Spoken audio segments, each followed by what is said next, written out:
Hello friends, आज गोटे new and fresh blog को मु आपण मानक स्वागत करुचे। आपण माने भाबुथिबे कि ई गोटे भृषंग पत्र आउ एलोवेरा जेल को नहीं किछि त गोटे बनेबा को चाहूची। हाँ सांग माने मु केवल मो पई बनोनी, आपण मानक सजेस्ट करूची। आपण माने भी गोटे थर घरे ट्राए करंतु, आपण मानक मो परी भल रिजल्ट मिलिबो। आपण माने तो जानिथिबे ओडिसा रे 95 को लोकंकर समस्या हेउची चुट्टी झड़ीबा।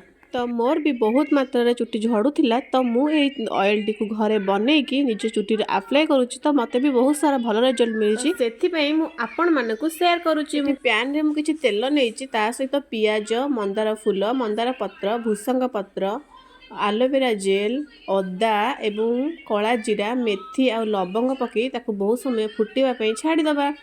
कि समय फुटीगला गोटे पात्र को छाणीदबा। छाणीदेला आम बोतल रखिकी आराम से मुंड में अप्लाई करें। चुटी अप्लाई कलापर आप चुटी रिजल्ट केमी है मत कमेंट बॉक्स रे कहिबे।